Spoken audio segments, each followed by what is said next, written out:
Gente, boa noite de novo para quem vai assistir gravado. Eu tinha esquecido, eu apresentei a Ana Lu, né? Mas eu acho que a Ana Lu pode se apresentar, que eu posso errar nessa apresentação. Então eu vou abrir agora para que ela traga um pouco desse conhecimento sobre enematerapia. Obrigada, Luiz. Boa noite a todas, todos. Quero agradecer, né, esse convite. Eu tava falando pra Luiz que eu tô me sentindo chique. É o nosso segundo momento, né? Também com pessoas de fora do Brasil, assim, apesar de eu atender fora já também. E, bom, eu sou Nalu, filha de Kátia, neta de Olga, neta de um homem recém-reconhecido enquanto raizeiro, neta de indígena desaldeada do povo Puri.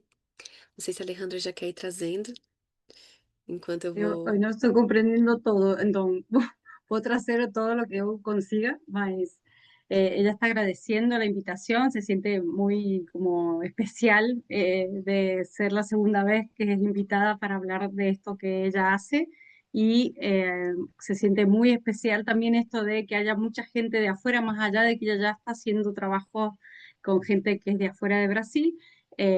Y habló un poquito de todo lo que ella hace, que si puedes ayudarme, Luis, en lo que ella faló, porque no alcancé a comprender que todo lo que dijo.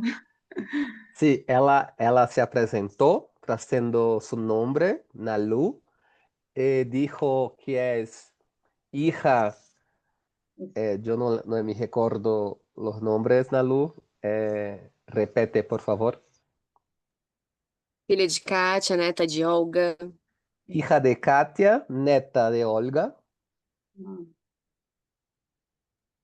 neta de um avô raizeiro recém-reconhecido, por conta do meu resgate, né? Dentro da minha caminhada. E a minha avó enquanto uma indígena desaldeada do povo Puri.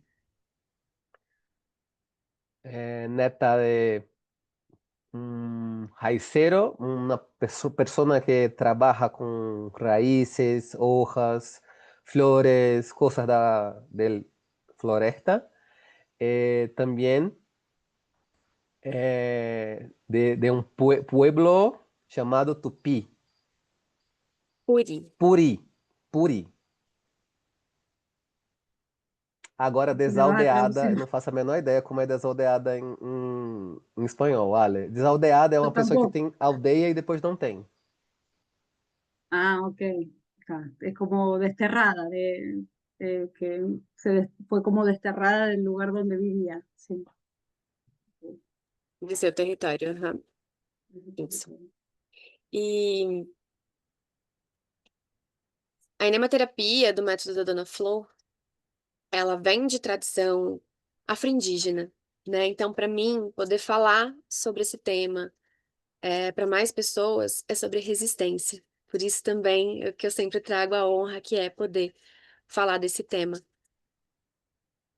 La metodología de Doña Flor, de lo que ella hace, se llama, es la metodología de Doña Flor, no lo voy a lograr así, perdón, no logro así. Decir, puedo en simultáneo así, en mi cerebro no funciona, y menos hasta ahora.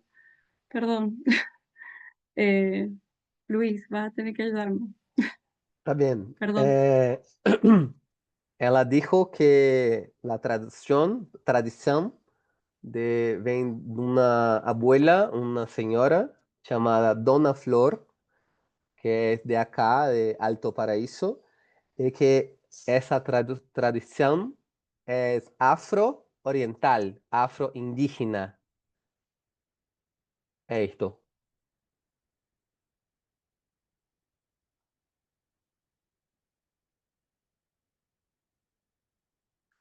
Nalu está mostrando uma foto.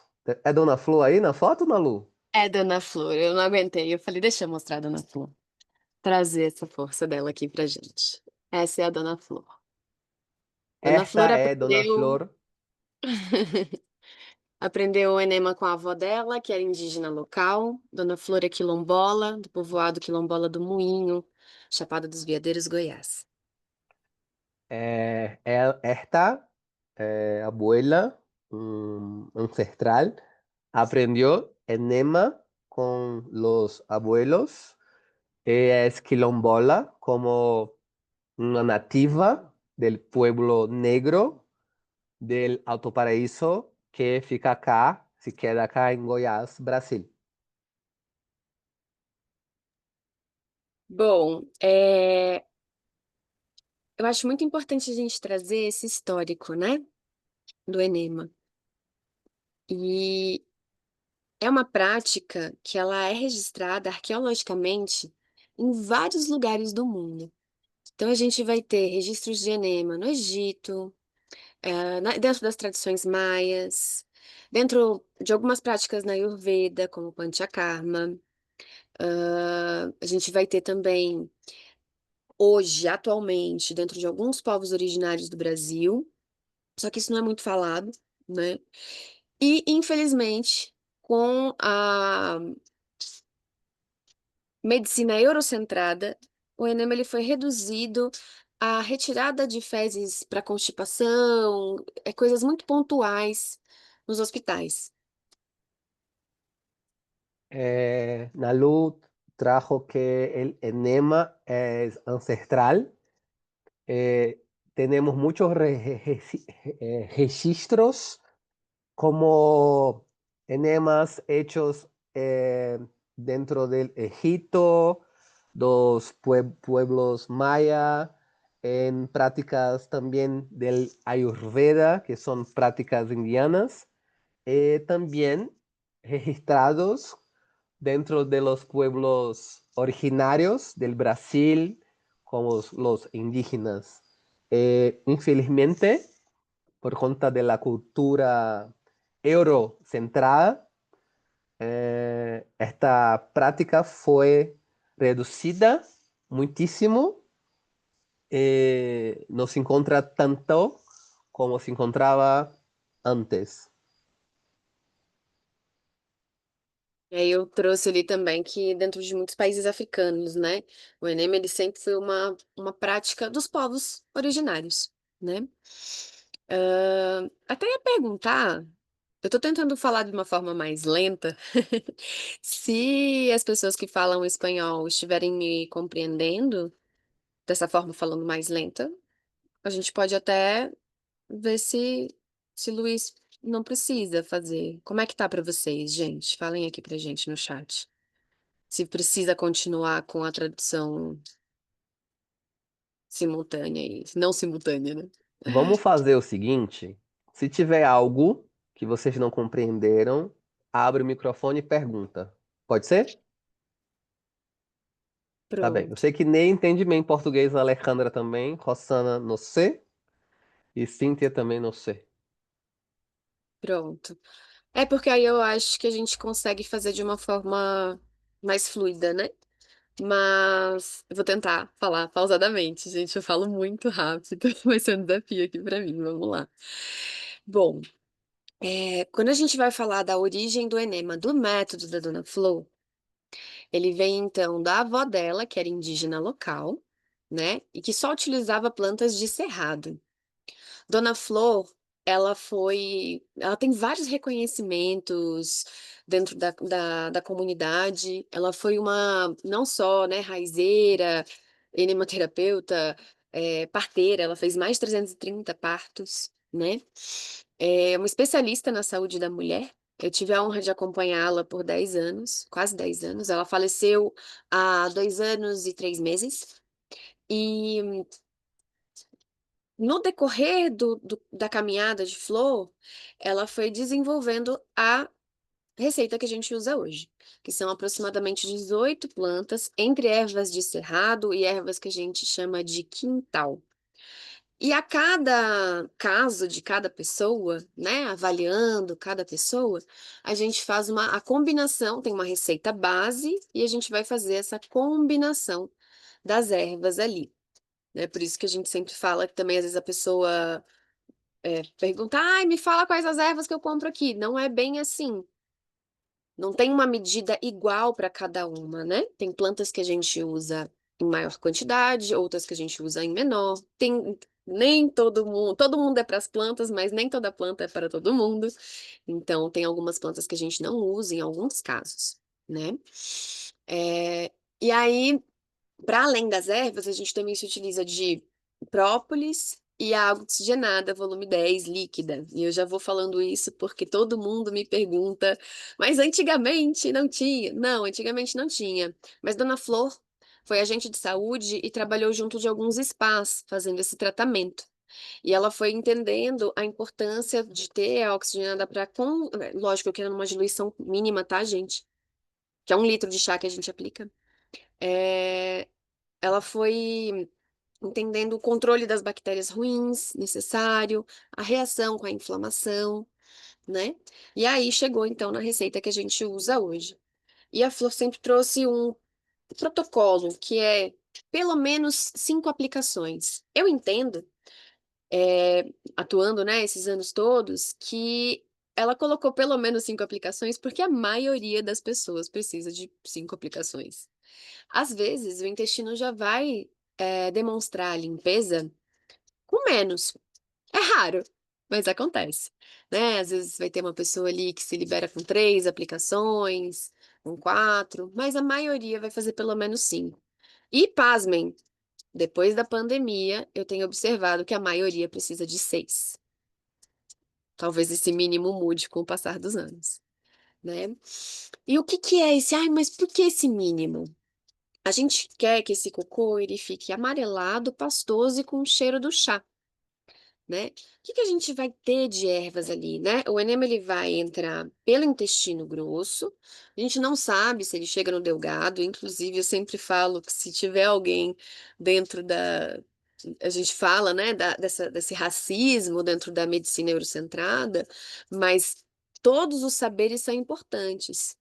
Tanto a nossa ciência, ciência, quanto a ciência, né, farmacológica ali também é. Então seria incrível se a gente conseguisse unir as forças e ter, sei lá, um exame de imagem para ver até onde o enema chega, né? A gente sabe, tem a certeza de que ele chega por todo o intestino grosso. E aí que tá a grande magia da coisa, que é, se a gente faz um enema só de água, só de café, o café eu tenho minhas ressalvas, tá? Porque eu considero que ele dá um ressecamento, enfim. Mas vamos pensar no enema só de água que é mais divulgado. Ele vai tirar as fezes velhas, ele vai ajudar na constipação. Mas quando a gente faz com as ervas, a gente vai ter a absorção das propriedades medicinais dessas ervas através do intestino grosso. Por isso que a gente consegue fazer uma desparasitação. Às vezes a pessoa faz com água e fala: Nossa, mas eu não tinha verme. Eles não saem fácil assim. Né? Então a gente vai ter a desparasitação, a gente vai ter retirada de inflamação. Em alguns casos, que eu já pude acompanhar, já tive saída de pedras de vesícula, né? Ai, mas o chá chega lá no fígado? Não, não sei. Mas acho que não, porque é muito alto, né? A gente tem a absorção das propriedades medicinais das plantas. Tanto que uma limpeza de fígado, ela não acontece na primeira aplicação, né? A primeira aplicação é a primeira absorção que esse corpo vai ter. E aí, a cada, né, aplicação que a gente tem, a gente vai tendo o resultado na próxima do que a gente está limpando, né? É, E aí é isso, né? Eu brinco que a primeira aplicação, ela é como se fosse a abertura de portas. Então, a gente vai tirar ali aquelas fezes que estão acumuladas, né? E da segunda em diante, a gente pode ter uma limpeza de fígado, é, sair gordura. Já vi sair pólipo. Eu não sei qual planta que faz isso, porque também a gente não tem esse estudo tão refinado, mas eu já vi sair pólipo, né? E quando eu falo já vi, é, eu gosto muito de juntar as ciências e a pessoa fazer um exame antes e depois, para a gente ver o que que melhorou, né? E já vi quadros da pessoa reduzir pré-diabetes, né? Zerar essa condição. A gente tem um parasita que é um parasita do pâncreas. Bem provavelmente, nos exames não captou os parasitas, mas com a retirada do parasita, o pâncreas voltou a funcionar normalmente. Ajuda com a infecção urinária também, meu amor. Principalmente se essa infecção urinária ela estiver ligada ao desequilíbrio da microbiota, que eu vou falar um pouquinho mais agora para frente, tá? Bom, então falando, né? A gente falou um pouco desse histórico, dessa composição e de como que a gente atua no mínimo ali, o que que a gente quer, como é que a gente acompanha, né? E aí a gente consegue ir fazendo leituras através das aplicações, né? A gente vai ver não só os parasitas, mas a coloração do chá, ela também mostra. Então, o nosso chá ele é castanho. Se ele sai alaranjado, provavelmente a gente tem questão de baço. Se ele sai esverdeado, geralmente a gente tem questão de fígado. Ele pode sair de várias formas. Então, quando a gente vê que ele está clareando, é porque a pessoa está absorvendo. Se ele vai sair, já vi casos de sair como um petróleo. Geralmente esses casos são cocaína, depressão, uso excessivo de remédios, né? Já vimos casos, não foi comigo, mas já vimos casos de anticoncepcional sair inteiro, de meses, né? Que o corpo da pessoa não absorveu. Então, a gente consegue fazer uma leitura de como está o estado de saúde da pessoa através da coloração do chá. Isso não quer dizer que a pessoa está fadada a uma doença. Isso quer dizer que, e aí eu volto a trazer a nossa filosofia de bem viver. A gente cuida para não adoecer. A gente cuida da saúde e não da doença, né? Então, assim, a gente vai fazer o uso das plantas, lógico que se tiver doente vai usar também, mas enquanto prevenção. Por isso que Flor sempre falava para fazer o uso do enema uma vez ao ano, que é uma desparasitação, mas é também uma manutenção da saúde, né? Só que tem essa coisa que é importante a gente falar, que é a microbiota, né? Em todas as culturas do mundo, se vocês forem olhar dentro das culturas de vocês, lá atrás, bem provavelmente todo mundo vai achar algum tipo de probiótico, tá? No Brasil é mais comum os fermentados de milho, de mandioca e de algumas outras raízes. Aqui a gente tem uma que chama caiçuma. A caiçuma é um fermentado de mandioca bem gostoso, inclusive. Só que se beber demais dá uma embebedada. E todas as culturas também têm esse uso dos probióticos. O que que acontece? Com esse processo de industrialização da alimentação, além de perder a qualidade alimentar, a gente também foi perdendo o uso dos probióticos. E aí, se a gente for falar de qualidade de água, de ar, né, de rompimento do ciclo circadiano, poluentes, né? Isso tudo vai prejudicar a nossa microbiota. Então, o Enem ele vem como uma limpeza de tudo. A Alejandra tá fazendo fermentados em Mendoza, maravilhosa. É isso. A gente faz uma limpeza de tudo e depois a gente precisa reeducar essa flora, que é o quê? Ah, o ciclo circadiano, Nicole. É, o nosso corpo, ele é adaptado a acompanhar o ciclo solar. No caso, quem tem útero vai ter tanto o acompanhamento do ciclo solar quanto o ciclo lunar, né? Mas o ciclo circadiano, ele é o controle dos nossos hormônios a partir da luz solar, né? E isso está também diretamente ligada à qualidade da nossa microbiota. Hoje a maioria das pessoas tem um sono reduzido, fora o estresse crônico, né? Então, isso também vai prejudicando as bactérias boas do nosso organismo. A falta de sol, né? E quando a gente vai falar de bem viver, a gente está falando do básico, né? Água boa, ar bom, dormir, acordar nas horas que são adaptadas no nosso corpo, tomar sol, se alimentar bem, né? Isso deveria ser o básico que todo mundo deveria ter acesso, né? E não é o que a gente tem, ainda mais no mundo de hoje, com tanta informação, tanta tecnologia, o estresse crônico, o excesso de exposição à luz. Inclusive, até vou falar para vocês que daqui a pouquinho eu vou dar uma lerdada aqui, porque vai chegando 9 horas, eu já vou, ó. É, Então, tudo isso mexe com a nossa microbiota, tá? Então, quando a gente faz essa limpeza do intestino, a gente precisa repovoar. E aí a gente vai ter os pré-bióticos e os probióticos. Os pré-bióticos são alimentos, ou até os de farmácia mesmo, né? Tem um sachêzinho ali, cápsula, enfim. Os pré-bióticos, eles são como se fosse um xaxim. Todo mundo compreende xaxim? O que vai dar o substrato ali, né? Para a planta. É como se fosse o substrato.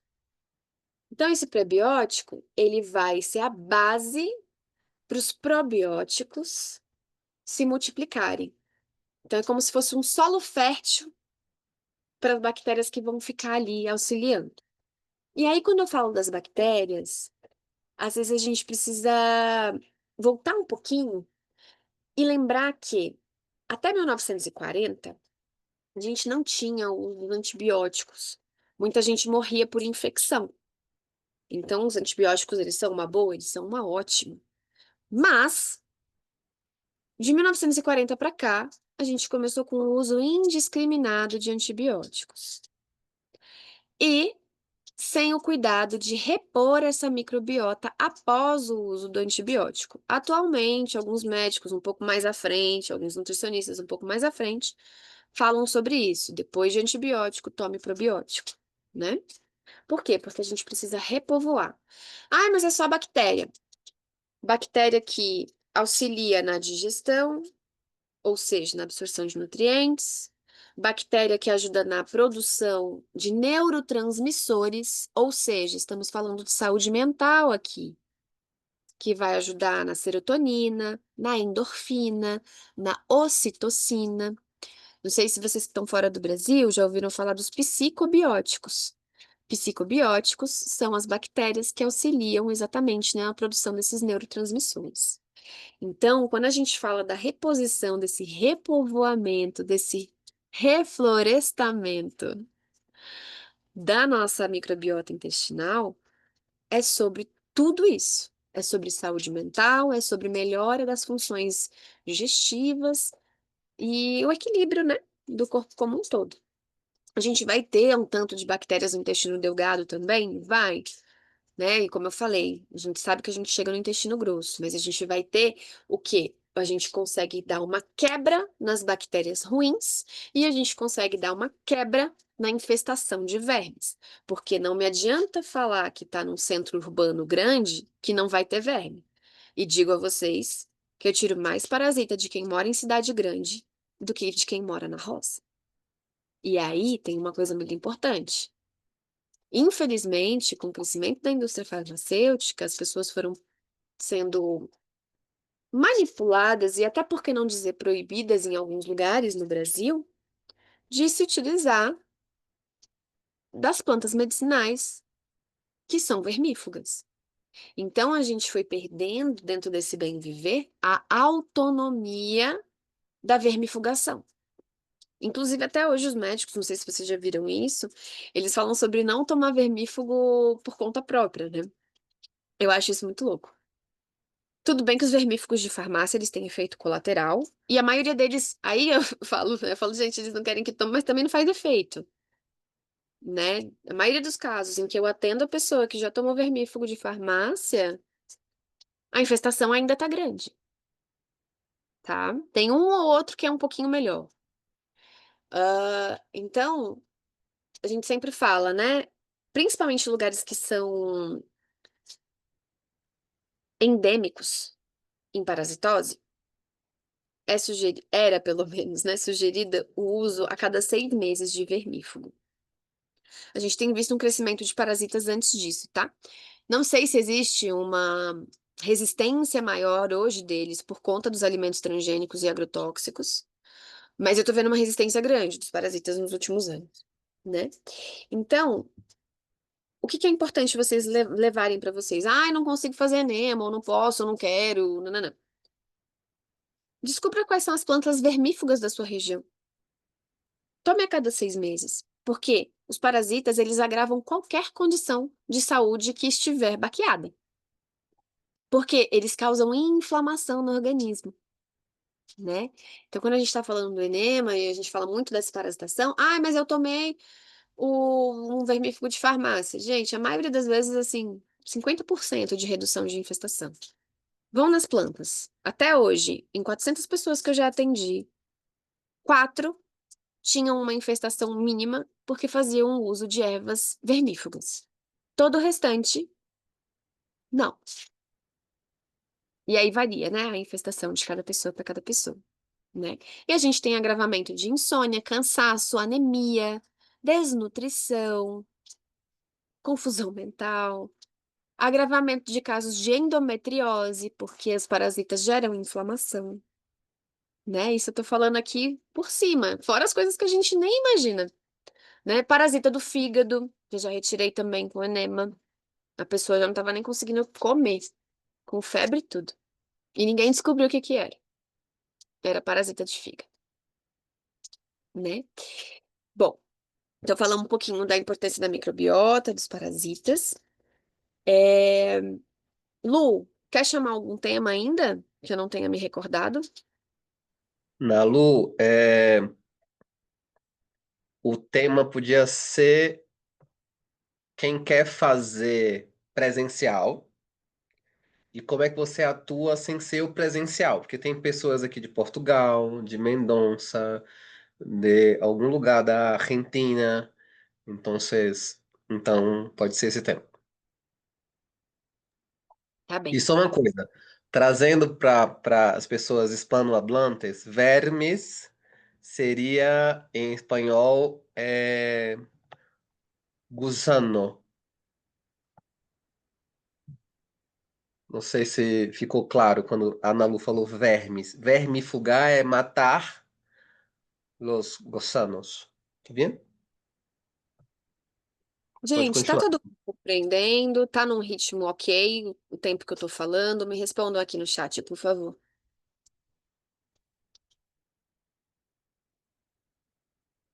Oi? Tá. Bom, é...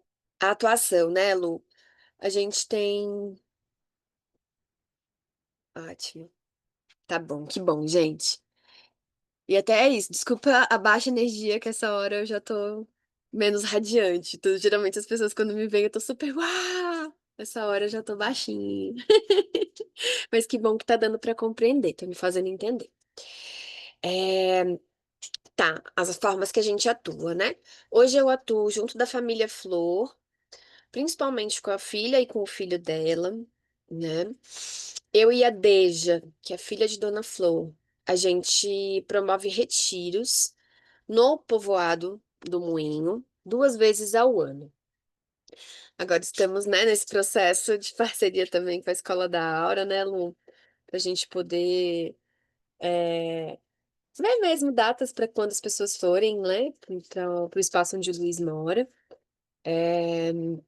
Isso em parceria com o Deja também. Atendo presencialmente 1 vez ao mês em casa, que as pessoas vêm até a minha casa e eu atendo. E tem um modo remoto. E eu gosto muito de contar causo. Eu não sei se quem não fala português brasileiro entende causo. É história, né? Em 2019, Dona Flor me pediu para me preparar com as ervas do enema, porque eu não gostava muito de trabalhar para fora, porque é muita logística, né? É muita erva, tem o tempo certo das plantas, tem a coleta certa, o tratamento certo. E eu não entendi o que ela queria me dizer. E em 2020, ela falou que no ano seguinte ia acontecer alguma coisa muito séria, que as pessoas iam precisar muito. E no ano seguinte veio a pandemia. E assim, um amigo me pediu para criar o kit de ervas para ele e acompanhá-lo à distância, porque ele estava num quadro de depressão, né? É, E assim se desenvolveu o acompanhamento remoto da autoaplicação, né? Então, com base na ficha de cada pessoa, eu crio os kits na proporção para cada aplicação e envio. Mando o vídeo de instruções, a partir dele faço a videochamada para tirar dúvida, para poder realmente preparar a pessoa para essa autoaplicação, né? E aí a gente faz as aplicações, eu acompanho, via WhatsApp. Sim, minha galeria é daquele jeito.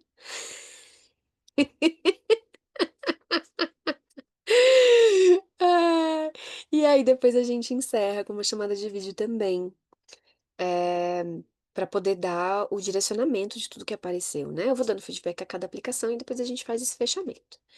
Para fora do Brasil, como é que funciona?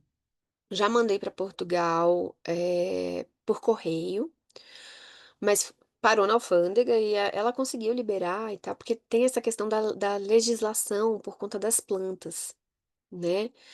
Então a maioria das vezes, para fora do país, eu consigo mandar quando alguém vai do Brasil para aquele país, aí consegue despachar.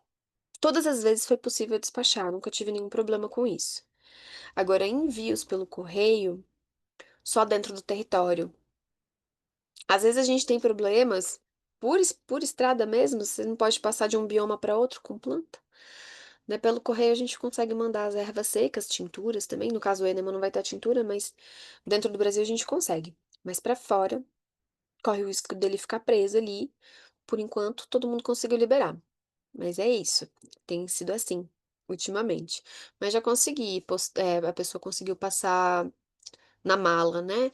Canadá, Austrália, Portugal, Espanha, Estados Unidos, por incrível que pareça. Mas foi antes do Trump. Não sei como é que tá agora, né, essa legislação. Mas é isso. A princípio, da parte das aplicações, das formas de acessar o Enema, é assim.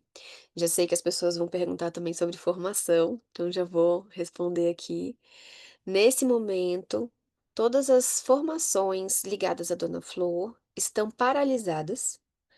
Por quê? Porque a gente tem todo um resguardo legal a ser cumprido. A gente tem a associação da Casa de Saberes, que era o sonho de Dona Flor, e nesse momento essa associação ela está em processo de organização, tanto burocrática quanto interna, para a gente poder manter esse zelo, né, com o saber, e também ter essa parte burocrática organizada para ter o retorno, porque um conhecimento tradicional, ele é de domínio cultural de um povo, né, então esse conhecimento ele precisa ser retornado tanto para a comunidade quanto para a família.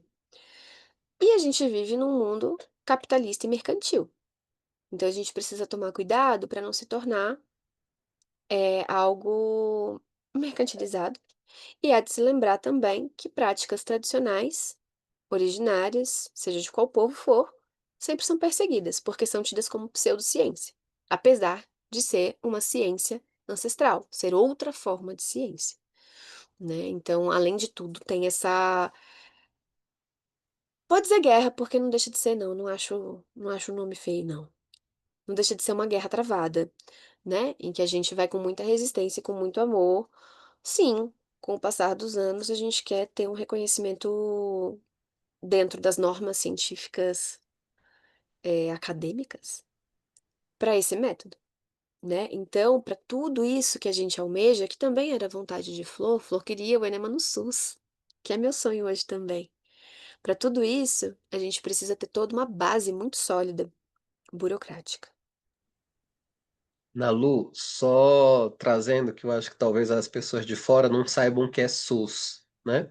SUS aqui no Brasil se chama Sistema Único de Saúde, que seria um sistema popular, não sei como se chama fora del Brasil, mas uma coisa acessível que Ale vai falar? Digo que es sistema de salud, es lo mismo acá. Ah, Uhum, bueno. pronto. E me tira uma dúvida, Ana Lu, você trouxe que já lidou com muitas enfermidades, como depressão, como processos de não clareza mental, mas eu nunca ouvi você falar, não sei se você já lidou com caso de fibromialgia. Tá, fibromialgia. A fibro, ela é um conjunto de fatores inflamatórios, né. Então, qualquer questão, na verdade, mais grave inflamatória, tanto fibro quanto artrites e artroses em graus mais graves, o enema é como se fosse uma porta de entrada para melhora. Então a gente dá aquele reset no corpo, e aí a pessoa precisa avaliar quais são as práticas, hábitos, rotinas que precisam ser adotadas para uma manutenção, né? Mas doenças crônicas, eh, autoimunes, inflamatórias graves, assim como a endometriose, que é um dos quadros que eu mais atuo também, até porque eu trabalho com ginecologia natural também, né? Geralmente o enema do método da flor, ele entra como uma manutenção anual, para dar uma quebra na inflamação, e aí a pessoa consegue durar mais meses com a manutenção de saúde do dia a dia dela. Mas sim, já atendi casos de fibro e teve um caso de artrite muito grave, que a mulher não conseguiu abrir o portão para eu entrar. Ela não conseguia levantar, ela não conseguia mexer um dedo. Ela estava com todas as articulações inflamadas. Da primeira para segunda, da primeira aplicação para a segunda aplicação, ela já conseguiu levantar. Foi um desafio aplicar nessa mulher nesse dia. Mas foi muito lindo quando ela foi me receber na segunda aplicação no portão, né? Então a gente tem uma redução praticamente instantânea do processo mais grave das inflamações. Cada caso é um caso, óbvio. E tem casos que eu preciso preparar a pessoa muito tempo antes do enema, porque não adianta a gente só fazer aquele cuidado durante o enema, né? Casos de emagrecimento? Já, Nick, mas muito porque a gente vai ter várias causas, né? A gente pode ter. Mas não tá circulando uma bagaceira de um vídeo aí na internet. Ai, porque enema emagrece 14 quilos. Não, gente, calma. Já teve casos de emagrecimento assim de 5 quilos. Mas o que que acontece? A gente pode ter a causa de irregularidade hormonal. Se a gente cria uma sanidade mental, os hormônios vão se regular. Então, aquele estado de alerta em que a pessoa estava, de cortisol alto, estrogênio alto, acúmulo, né, de gordura ali, ele vai ser regulado. Mas não é uma magia da noite para o dia. Por isso que eu falei, tem casos em que eu preparo a pessoa muito tempo antes. Eu teve uma pessoa que eu fiquei preparando ela 3 meses antes.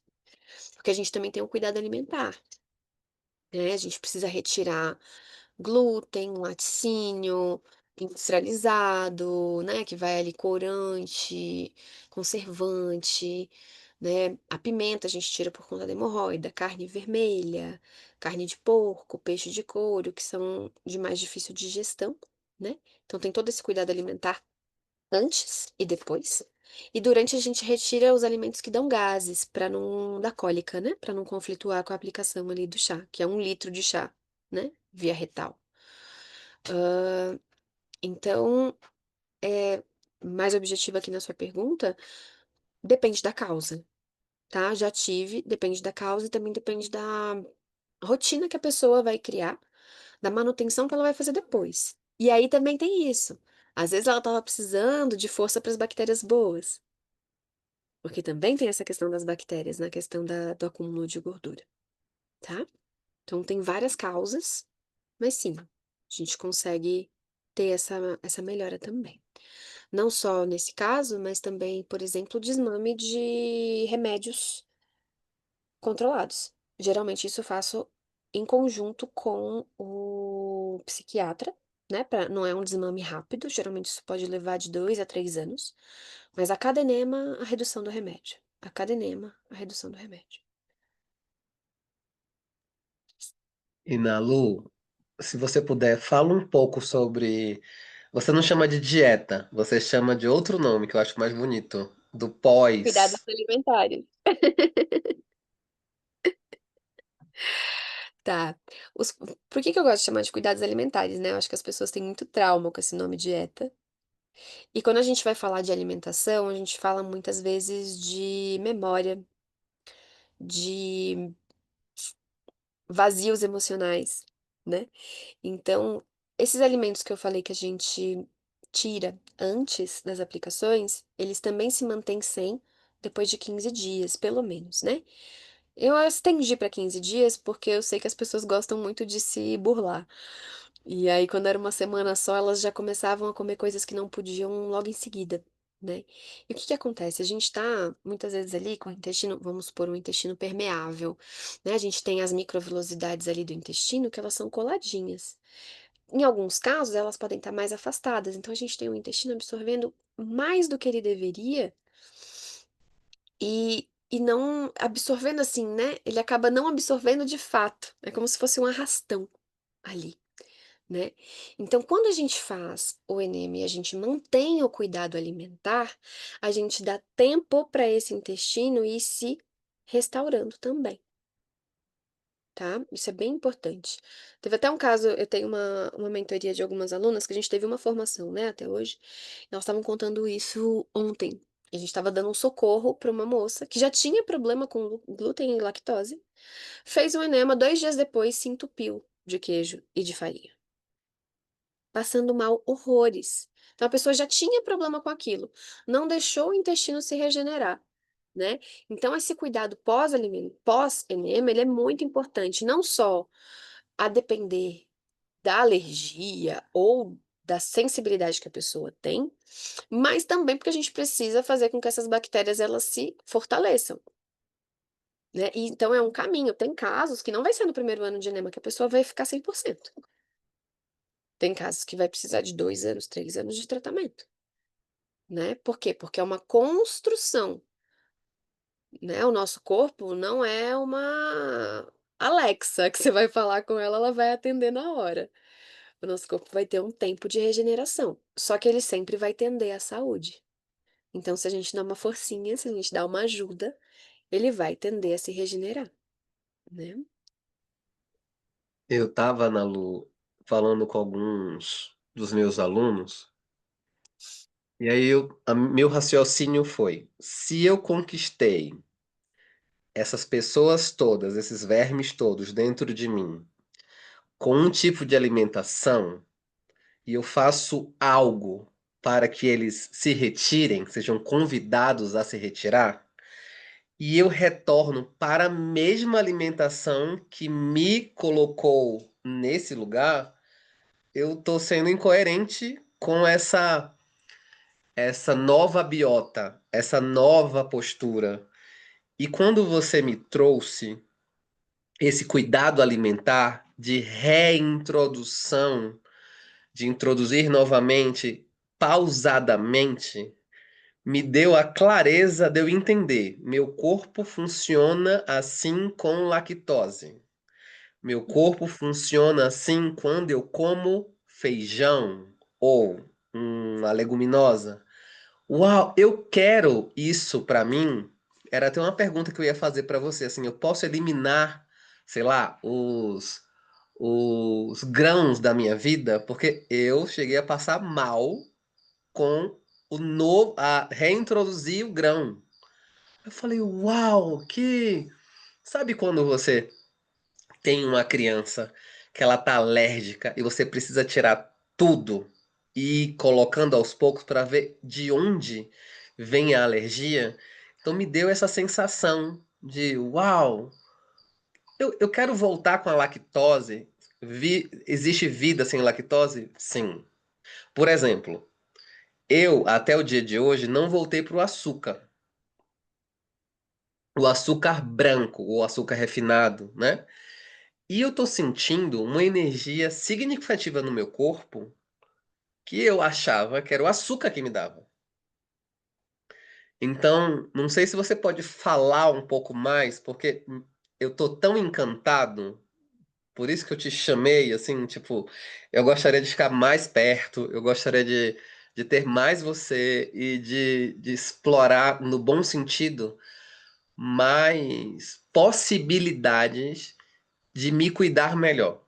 Eu acho que quando você trouxe o enema, a minha sensação é: alguém está me trazendo possibilidades de eu me cuidar melhor e tirar de dentro de mim pessoas que mandam em mim, pessoas não, seres que mandam em mim. Isso foi muito forte para mim, é sério. Então, se você puder falar um pouquinho disso, eu acho que Uhum. pode ser muito bom. Sim. Eu gosto muito dessa sensação que o enema traz, sensação não, né? Do que ele faz mesmo. É como se a gente aumentasse a percepção interna, né? Do corpo. E, e de fato, assim, né? Questão dos grãos, eu sempre falo, né? Tenta deixar o máximo de molho possível, 48 horas, para ver. E cada grão vai funcionar de um jeito diferente, né? Então é um estudo mesmo. E aí entra muito essa questão que eu até comentei na outra chamada que a gente fez, e que eu gosto de trazer. Há de se lembrar que cada população se desenvolveu em um continente. Quando a gente vai falar de Brasil, a gente vai ter uma miscigenação muito louca. Mas o que que eu quero trazer com isso?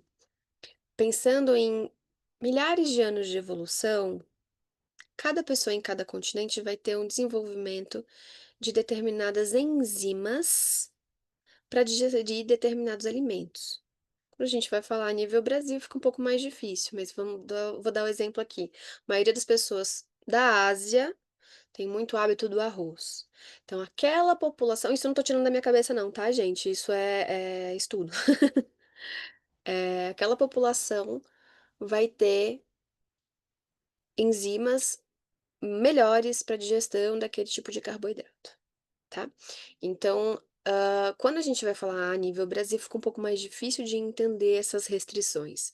Mas, independente se a pessoa é de um continente fixo ou não, eu acho que é importante a gente começar a perceber, né, como é que se dá cada alimento dentro do nosso corpo. Isso não vai ser só a respeito das enzimas que você tem desenvolvidas na sua família, na sua genética, mas às vezes sobre o seu momento de vida, né? E assim, eu particularmente, gente, eu não sou. Eu gosto de ter uma rotina. A minha alimentação, eu gosto que ela seja bem parecida com os cuidados alimentares do Enema, porque eu acho que isso é sobre descolonizar a alimentação, né? Mas eu não sou uma pessoa radical nesse sentido. Até porque tem o Enema. Eu não vou enfiar o pé na jaca para poder me utilizar do Enema a qualquer momento. Mas eu acho que a gente precisa ser flexível com o mundo em que a gente vive. Às vezes a pessoa está em viagem, não vai conseguir ali, né, ter aquela, aquele cuidado alimentar. Mas o nosso corpo, ele se beneficia da rotina, né? Então, se a gente tem os alimentos ali, alimento de verdade, né, comida de verdade, é, com mais qualidade possível e a depender, né, do acesso que cada pessoa tem dentro da sua realidade social, melhor. E aí vão ter as peculiaridades. E sim, a reintrodução dos alimentos gradualmente vai fazer com que você tenha a noção do que cada alimento vai fazer para você. Teve uma interagente que ela descobriu que ela tinha alergia a gergelim. Ela achava que era outras coisas. Quando retirou o gergelim, tudo melhorou, né? Respondi, Lu? Obrigado, Podemos passar Nando. a pergunta, então. Quer perguntar, Dalton?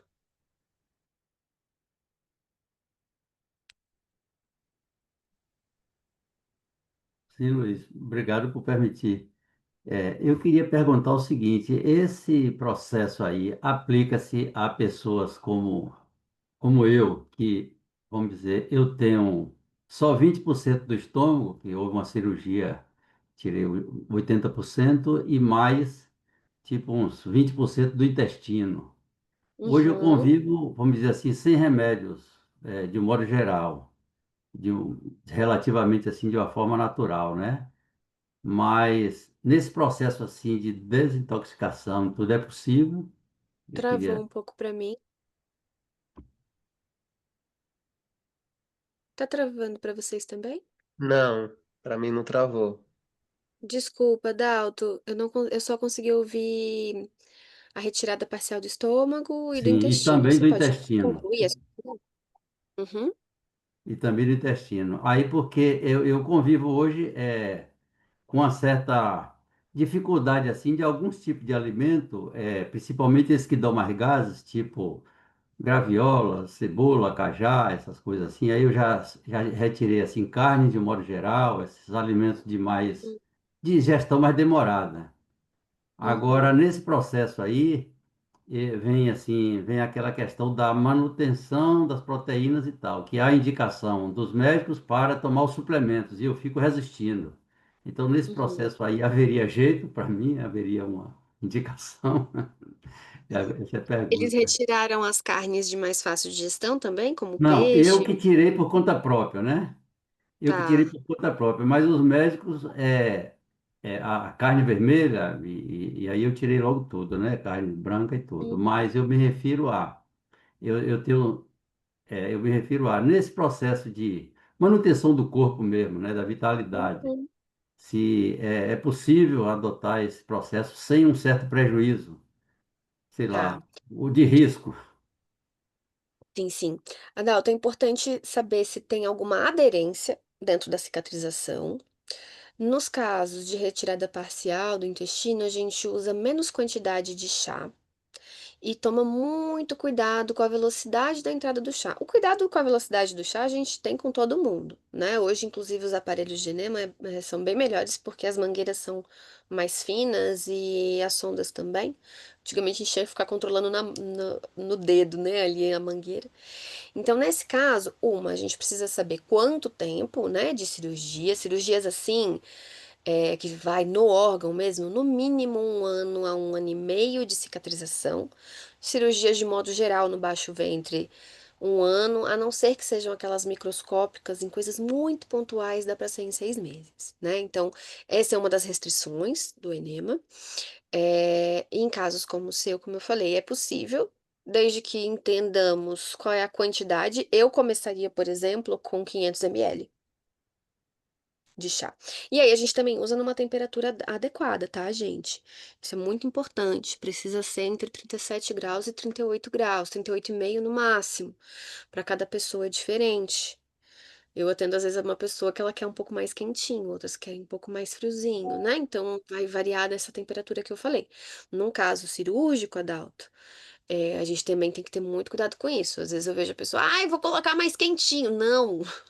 Quando você bota o dele tá quente, né? Então tem que ser com cuidado com a temperatura, com o tempo de cirurgia, com o fluxo do chá e com a quantidade do chá. Tá? Então é possível com todos esses cuidados, essas ressalvas, mas dentro desse quadro que você tá, bem provavelmente isso não recuperaria a possibilidade de você comer muito desses alimentos, né? Já vi alguns casos de retirada de intestino que a pessoa conseguiu voltar a comer em pequena quantidade algumas coisas, né? Mas tem essa questão do tempo mesmo de digestão, né? Que fica agravado. Mas eu acho que dá para dar uma qualidade de vida, sim, do que eu já pude acompanhar, tá? Tá ótimo. Muito obrigado pela sua, né, Não é nada, bem. bem esclarecido. Obrigado. Nalu, Mas só uma pergunta que me fizeram, mas eu não soube responder. Você falou no outro encontro sobre uma erva que aqui no Brasil a gente conhece como mastruz. Aí uhum. a Jucirema e a Yolanda ficaram com dúvidas. Não sei se elas querem trazer a dúvida em específico ou se é geral. Yolanda e Jucirema querem trazer?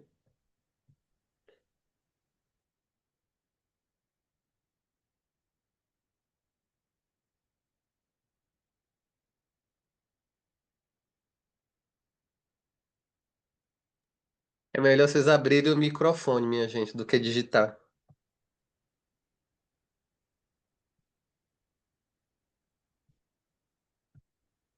Não? Não? Tá bom. Vou falar um pouquinho dele então. Gente, o mastruz, sim, ele é usado na manutenção. A gente usa a cada 6 meses, né? Então o que que a gente faz? Fiz meu enema agora. Vou fazer daqui 1 ano, o próximo. Daqui 6 meses, eu vou usar o mastruz para reduzir a taxa de infestação de verme. Todo mundo vai ter verme. A gente é bicho. A gente só tem vaidade achando que não é. Mas todo animal tem verme. Todo. Isso tem uma função na cadeia alimentar, né? Acho que vale escrever a planta para Roxana, Lu. é o mastruz, em alguns lugares conhecido também como erva de Santa Maria. Existem algumas plantas que são chamadas de erva de Santa Maria, tá? É, mas essa é o mastruz. E aí, ele é de uso tradicional de muitas comunidades indígenas e quilombolas no Brasil, né? Ah, uma coisa que é importante trazer sobre o mastruz. Eu vou mandar também, Lu, você tem ainda aquela receitinha para poder mandar para eles? Qual Tá, eu vou mandar para receitinho? você a receitinha do mastruz para esse uso como manutenção. Eu vou mandar para você e você deixa de presente para eles lá. Então, eu passo a dosagem para vocês do chá, tá? E aí tem um intervalo. A gente faz o uso de uma semana, pausa 10 dias e faz mais o uso de uma semana. Uma coisa muito importante: mastruz tem grau de toxicidade alto. Então, a gente não vai fazer um uso contínuo dessa planta. Boa, perfeito. A gente não vai fazer o uso contínuo dessa planta. Vocês vão tomar na dosagem que eu indicar, que eu vou mandar para o Lu, tá? Dá para tomar um pouco mais do que essa dosagem que eu passo, tá? Mas a que eu passei, ele não é altamente tóxico, mas o uso contínuo pode dar um grau de toxicidade considerável, tá? O problema não é a planta em si com uso pontual, mas o uso contínuo dela, tá bom? Pronto, isso. É, E aí a gente faz então o uso 7 dias, pausa 10, faz mais 7. Por que 10? Porque é o tempo dos ovos. Lua adequada para limpeza. Quando estiver precisando, começa por aí. Mas entre a lua nova e a lua cheia. Entre a lua nova e a lua cheia, a gente tem a saída dos parasitas dos tecidos, uma agitação, uma nutrição deles, até a copulação. Geralmente na lua cheia, a gente vai ter um momento de copulação. Por isso que eu gosto de pegar esse período, que é a hora que eles se expõem até eles cruzarem. Na época a gente já vai o ovo tudo, né? Vai os pais, já acaba com todo mundo, tá? É, Então, falando do mastruz, era um pouquinho sobre isso mesmo que eu queria trazer. Vou até Muito já obrigado, mandar Ana pro Lu. Lu, pra não esquecer. Gente, a gente já está chegando no nosso horário. Vocês ainda Hum, têm perguntas? Aproveita. Um monte de gente me disse que tinha pergunta e não abriu o microfone e não falou. Yolanda Mello. Então, eu quero saber se na enemoterapia tem como nós cuidarmos da H. pylori Tá. A também. H. pylori, Yolanda, ela geralmente vai ficar focada no estômago, né? Então, quando a pessoa tem H. pylori, eu faço um preparo com uma planta do cerrado por 3 meses antes, pra gente ir enfraquecendo, e é uma planta que ela tem, o estudo dela, ela tem um uso, uma eficácia equivalente aos medicamentos utilizados. Inclusive, eu tratei minha mãe assim, minha mãe é enfermeira, e ela estava se utilizando dos medicamentos convencionais de farmácia já por quase um ano, e não conseguia combater a H. pylori, né? E aí eu entrei com a Casearia silvestris, que é conhecida como aroeirinha do cerrado ou guaçatonga, aqui no cerrado. Caséria silvestris é o nome científico. E a gente entrou por um mês. E a gente conseguiu zerar o quadro de H. pylori, né? O enema, ele vai enfraquecer? Vai. Mas ele não vai, essa planta, né? Eu não testaria ela no enema porque ela afina muito o sangue também. Então, o uso dela via oral talvez seja mais adequado, de fato. Então, eu geralmente dou um tapa no H. pylori via oral e depois a gente entra com o enema para resetar o sistema como um todo. E aí, como a gente falou, bactérias ruins elas se fortalecem através dos parasitas. Então, se a gente diminui parasitas e outras bactérias ruins, elas conseguem ir se equilibrando até que as bactérias boas tomem de conta novamente. Respondida? Obrigada. Sim, aí você vai deixar o telefonezinho para gente, né? Vou Para deixar que a aqui gente para você. possa entrar em contato, para que a gente possa fazer os nossos pedidos, estarmos mais Legal. próximos, porque eu moro distante de vocês, né? Eu gostaria muito de estar próximo. mas moro distante, muito distante, né? E aí, e quando eu abrir as turmas, você sabe, né? Tem um monte de galera aí querendo estar junto de você para aprender também, né? Linda. Acabei de passar o número bem aqui, e vou passar o meu Instagram aqui para vocês também, tá? Obrigada, Ok. linda. Nick, você pode ajudar na circulação. Bom, vamos lá. Trombose. Trombose ela tem mais tendência para alguns tipos sanguíneos, né? Então tem a questão da tendência da pessoa. Mas o que que vai prejudicar a circulação? Acho que é aí o nosso ponto, a curiosidade com a causa, né? Então, o que está prejudicando essa circulação? É algum alimento? É algum processo emocional, né? Então, se a gente for considerar a causa, pode ajudar, mas se for um tipo sanguíneo, aí a gente tem que ter uma cascata de boas práticas para a gente manter esse sangue bom. Aí, nesse caso, por exemplo, eu me faria o uso do enema enquanto manutenção de microbiota. E olha só, sabe qual que é o principal tipo sanguíneo que dá trombose? A positivo. É o seu. É o tipo sanguíneo. Então você tem que cuidar muito com a sua alimentação no dia a dia. Não adianta só fazer enema, tá? Inclusive, enfim, fica aí uma atenção, né? É muito comum da trombose fetal, umbilical. É sempre importante quem tem o sangue A positivo fazer. Isso eu falo enquanto acompanhamento da parteria, né? Fazer um acompanhamento constante, porque pode dar trombose, né? Quando a pessoa engravida, enfim. Então você precisa tomar muito, muito cuidado mesmo. Olha lá, você teve grávida. É, com a alimentação, tá? E fazer o uso de depurativos do sangue nesse caso, aí é via oral também. Mas o enema entra como manutenção de processos inflamatórios, né? Ele vai ajudar a ter uma boa qualidade do sangue? Vai porque vai ajudar o baço a funcionar melhor. O baço quem produz o sangue vai ajudar o fígado a funcionar melhor, que é quem limpa o sangue. Mas não vai adiantar se você não tiver uma manutenção diária, uma reeducação alimentar, tá bom, amor? Eu não tô vendo todo mundo, tá? Aí vai me dizendo se eu Lucinda levantou a respondi. mão, eu acho que vai ser a última, né, Nalu? Pra não ficar muito tarde. Lucinda e a Sandra, pode perguntar. Show. Olá, boa noite. Eu queria Noite, saber amor. se também ehm, trata também a parte do colesterol. Lu, eu tive 2 casos que pós-enema a gente teve redução do colesterol. Então, hoje eu posso dizer que sim. A pessoa tinha o colesterol, tava com o exame antes, tava com colesterol alto, depois teve uma redução. Mas volto a dizer, é aquilo que a gente estava falando, né? É uma manutenção da saúde e o princípio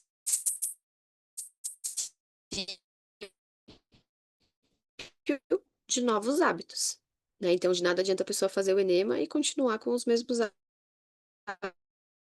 hábitos que adoeceram da pessoa. Respondi? O microfone tá fechado, amor. Não se ouvia muito bem, peço desculpa. Você travou um pouquinho, Nalu. Sua Ah, tá. Eu internet acho que deu acho uma que já travada. tá querendo. Tá igual eu. É, então. Eu disse que sim, já acompanhei 2 casos em que a pessoa tinha feito o exame antes e depois, né? Porque eu peço, mas nem todo mundo faz, né? Então, os 2 casos que eu acompanhei que tinha, depois não tinha mais. Seguido do cuidado alimentar, né? Gente, então é isso. É, eu queria ficar ainda mais com a Nalu, mas a Nalu tá cansada. Eu também, assim, honro muito, principalmente a Sandra e a Lucinda, porque estão há 4 horas além da gente. Então lá já é madrugada, mas vocês escolheram estar aqui. Então eu também trouxe a Nalu, não só pela Nalu, né, mas por tudo que a Nalu representa como uma herveira, discípula de herveira, e constatando o poder curativo, reorganizador e, e de um alicerce que a natureza pode realmente nos beneficiar, e beneficiar de uma forma significativa, né? De um conhecimento de quintal que pode ser tão visceral. E, e eu ficava, quando ela chegou e me trouxe algumas explicações, eu dizia, mas por que que eu não descobri isso antes? Por que que eu deixei esse povo todo dentro de mim por tanto tempo? E além dela ser descendente indígena, que me encanta profundamente, e de ser super sensível. E você lidar com uma certa intimidade de limpeza.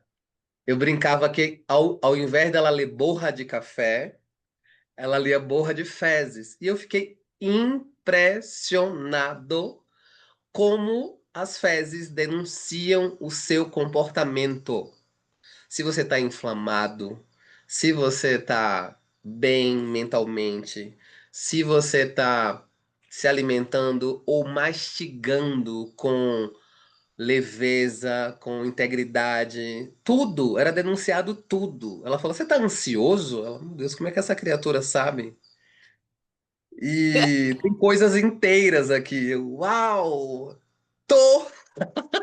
Não dá pra mentir. E isso me encantou de uma forma potente com a simplicidade. A simplicidade ela pode encantar. Então foi isso que me me fez falar para todo mundo que eu consegui, assim, gente, vamos tirar esse povo alienígena dentro da gente, vamos tirar. Ah! E é isso, eu sou muito fã do seu trabalho, Nalu, da sua postura. E, e se tiverem mais oportunidades, eu quero estar mais perto Porra. no meu ato de humildecer e também dizer assim, ai, me ensina. Então é isso. Muito, muito obrigado por você ter vindo, ter selecionado essa parte da noite que o seu corpo te diz já chega e você está aqui sustentando. E para todo mundo que sentiu de vir, muito, muito, muito obrigado. Muito obrigada, Lu, pelo convite. Muito obrigada a todo mundo que tá aqui até agora também. E é uma honra que a gente seja instrumento do que precisa ser feito. Que a gente possa.